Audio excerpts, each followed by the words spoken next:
Welcome to Writing Easy, the podcast that takes the act of writing, which can sometimes be not so easy, and tries to make it less not so easy.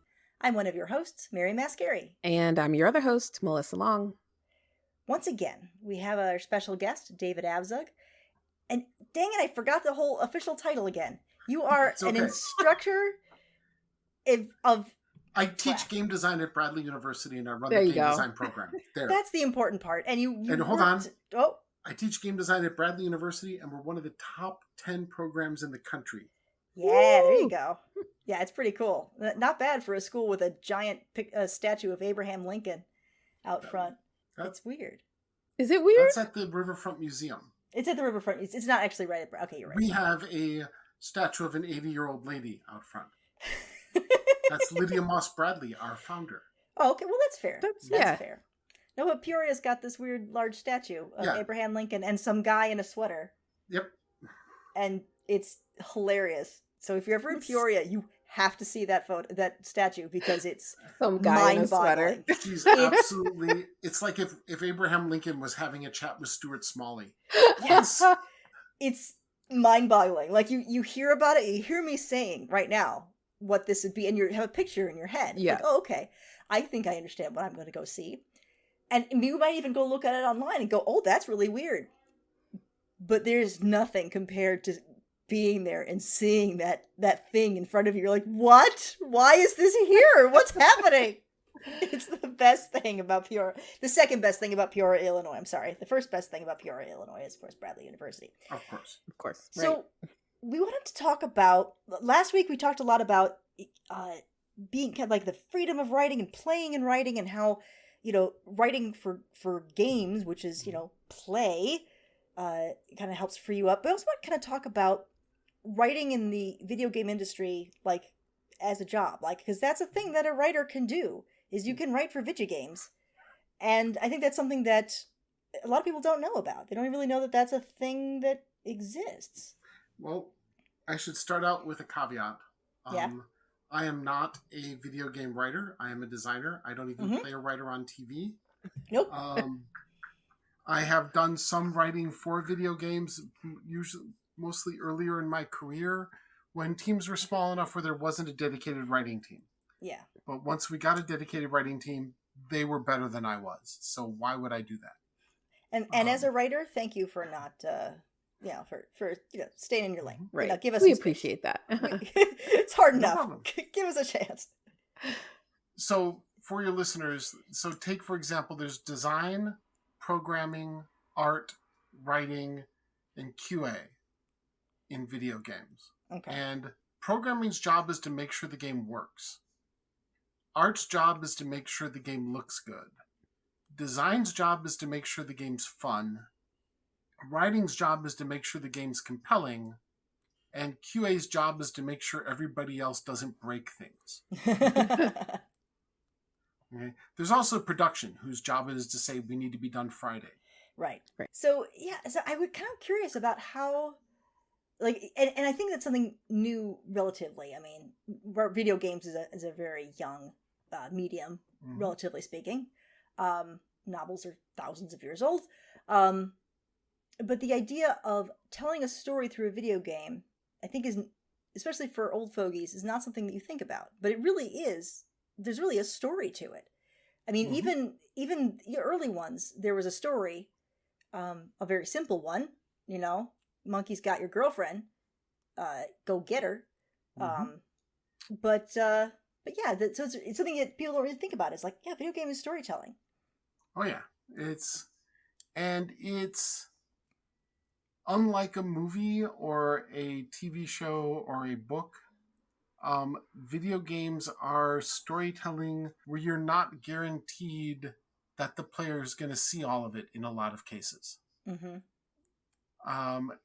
And so that makes it a little bit more difficult. And in some games, you're not even guaranteed what order the player is going to see it. That's the stuff that blows my mind, where it's like, what if they don't do the thing that they're supposed to do? Like, right. Well, I've spent a lot of my life working on open world games. Yeah. Where that is a problem. And we do a lot of cheating on the design end. You'll have audio logs that you can find in a game that tell you about the backstory. And some games set it up where audio log number 37J is in this room hidden behind the cheese dispenser. Sure. Okay. But others will say, here's the 213 places where we have audio log. Doesn't matter what order the player finds them in. The first one they find is audio log 1, and the second one they find is audio log 2. Ah, okay. And the third one they find is audio log 3 on down the line. An open world game still has usually a set of core missions, and that's where you put the majority of the story. And those missions have to be done in order. And then what you do is you populate the open world with backstory. You populate the open world with character development for side characters. You populate the open world with ancillary data, I guess you'd put it. Stuff that if you were trying to write a tight script would get cut. Yeah. All right. Or more importantly, to dovetail to something else that I'm currently diving into for a class, you do a lot more storytelling through the environment than just through exposition. And that's so cool because that's what you always want to do when you're trying to show the environment, show the backstories. You have a character interact with it. Well, in this case, the player interacts with it, and that's how they learn about the world. Exactly. And you've got some games that have done it remarkably well, like The Last of Us, the Bioshock series, the Far Cry series, Celeste. I've been told I need to look at Sayonara Wild Hearts. I've been told it does a remarkable job, but I have not managed to play it yet. There's just too many games and not enough hours. It's too many books. Totally hear you. Too many movies, too much stuff. Yeah. You've got games like Horizon Zero Dawn, for example, which is set in a far future environment. I mean, it's an open world game where you've got a bow and arrow and there are robot freaking dinosaurs. I mean, how can you not like robot dinosaurs? Everyone loves robot dinosaurs. The beautiful thing about it is it doesn't tell you what happened. It just drops you in this world and you're a person living in this world with robot dinosaurs. And the first training mission, you're a younger version of yourself and you're trapped underground, and the stuff going on in it, that is all foreshadowing for things you're going to learn later on. Nice. Yeah. Okay. And it's like I said, it's not exposition. It's something on a shelf over here. And they're smart about how they put it. They have the door switch that you need to find on this wall, and just to the left of the door switch, there's a drawing on the wall. That gives you a hint towards something later on. There's so many things that you can learn from that, from prose writing. I think we all need to start playing more video games to see these great techniques to do. It's always so hard. You got so much to explain about your world. Like, oh, but you got this does this and this does this. And here's a thing where you can't put any text in. You can't have someone sit and say, all right, well, player, here's the skip. They're just going to skip right through all that. Yeah, oh no, we made this whole big cut movie where this player explained, like, nope, skip, don't care. They won't do it. And so you have to, it's just such a great lesson in how to weave that stuff in that you need to tell people. You need to tell your reader/player, but you can't just tell them. You have to show, not tell. And also, the other lesson I think I'm getting from this is having an objective, right? Because you're never just kind of wandering around like, oh, I don't know, let's see what this is, right? You're running from a robot dinosaur or whatever. You have to get out of the thing. You have to do, and so there always a mission, which is such a great way of thinking about it. Well, you can't do the big cutscenes that much anymore because, oh my God, they're getting expensive. Yeah, because they have to look freaking amazing. Yeah, they have to look photorealistic, and My favorite example of my two favorite examples of environmental storytelling aren't even in video games. You've got Mad Max Fury Road, which has an entire mythology, an entire set of character motivations that are never stated, but are just shown. Just something as simple as calling something shiny and chrome and spray painting your mouth tells you how much they love their vehicles and idolize the vehicles. Yeah. Then you've got the first 35 minutes of WALL-E. Yeah. Where there's not a single word spoken. But by the end of that 35 minutes, you've got an idea of what happened to the Earth. Mm-hmm. You've got you know Wally's personality, you know Eva's personality, you see the relationship grow. Mm-hmm. Yeah, I'm sorry if I'm spoiling the movie for people. Oh no! But you've got, it's only Is there a statute of limitations 15. on that? Yeah, absolutely, and I believe Wally has exceeded that. And all of that happens through the environment. Mm-hmm. Just the simple act of Wally putting the lunchbox on his back. Mm-hmm. If you go back and watch that, tells you volumes about Wally's personality and desires. It's a freaking masterclass, which is why I'm taking a class to Disneyland.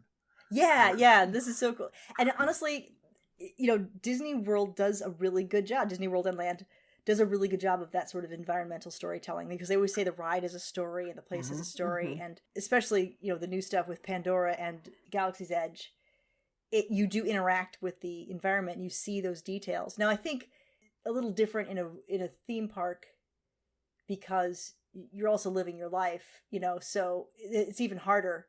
When you're a video game, you're just doing the video game. You have to pause it, but you're at a theme park, you're also dealing with your kid, and you're hot and you're tired and you need to go to the bathroom, and you want to get some lunch and things like that, which is why it's even more brilliant. But yeah, the idea of place, of being in a place and interacting with it, and having that be what you do, as opposed to explaining and talking. And it's amazing watching how much Disney has learned about that over the years. Mm-hmm. You look at what it's like in the line for Mr. Toad's Wild Ride. Yeah. And then you look at what it's like in the line for Seven Dwarfs Mine Train. Mm-hmm. The sheer difference in how much each of those lines puts you into the world and puts you into the right mindset for the ride. And then, we're not going to give anything away, and then Rise of the Resistance is the absolute apex of that. Rise of the Resistance, I cried.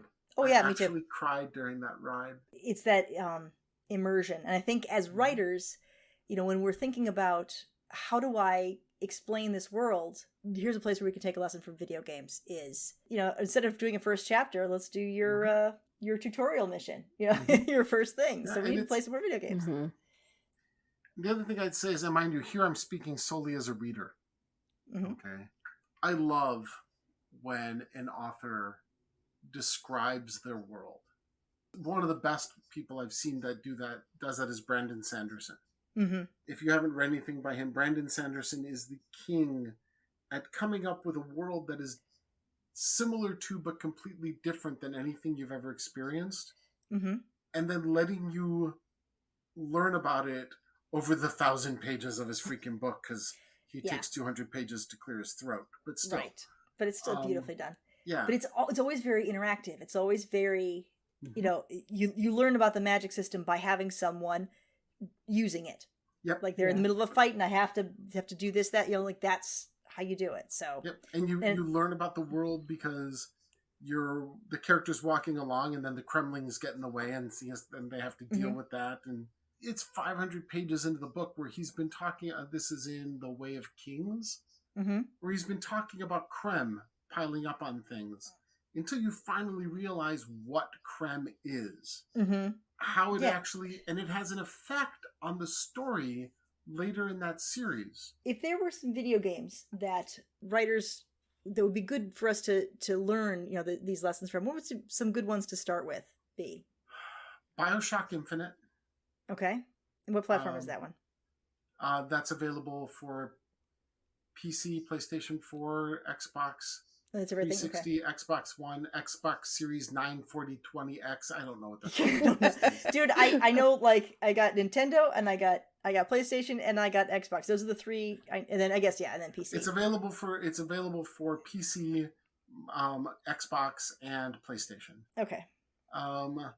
That's a good one. The Last of Us is a really good one. That one is a PlayStation exclusive because it's an internal PlayStation studio, as is God of War. Now, God of War is a long series. I'm talking about specifically the one called God of War that came out about 4 years ago. What's good about that one? The lessons I would take from that one is they're not afraid to introduce a character and not tell you who they are and just have the interaction happen with them and have learning about them happen organically over the course of the game. Their attention to detail helps sell the world and the feeling of the world. The main character has an axe, and when he throws the axe, it hits things, and then the axe comes back to its hand. It's like Mjolnir. Except I could teach a class on that axe. The feeling when the axe comes back to your hand and your controller vibrates just the right amount, the little arc that the axe flies along when it's going, the sound that it makes when it leaves the hand versus the sound that it makes when it's coming back. When that axe leaves your hand, it grows 20%. They don't say that, and it's not even part of the gameplay. It's just so that it's easier to see and looks better when it's flying through the air. Which I suppose is the other lesson I take from it, which is don't be afraid to cheat. Yeah.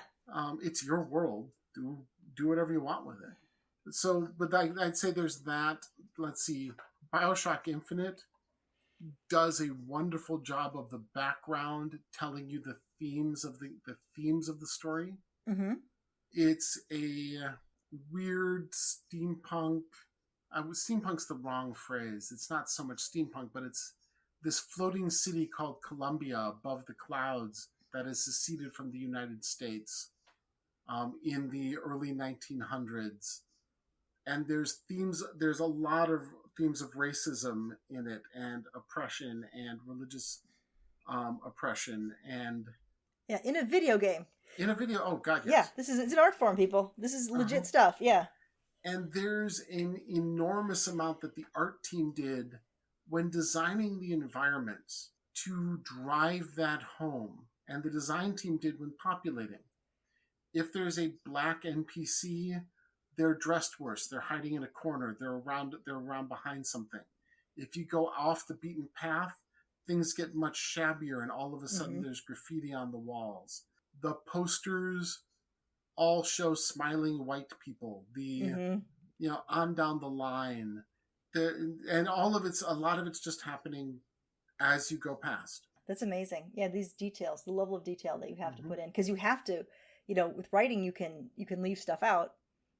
With the video game, you can't. You have to fill it all in. Well, and so you got to make it all work. And with writing, you get to point things out. Yeah.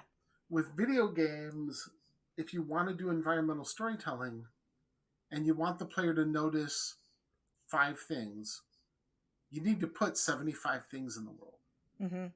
Because you don't know where the player's going to go. In many cases, you don't know where the player's going to go. You don't know what they're going to do or what they're going to be looking at. And so you take a layered approach, and you follow, of course, the rule of the first rule of educating the player in a game.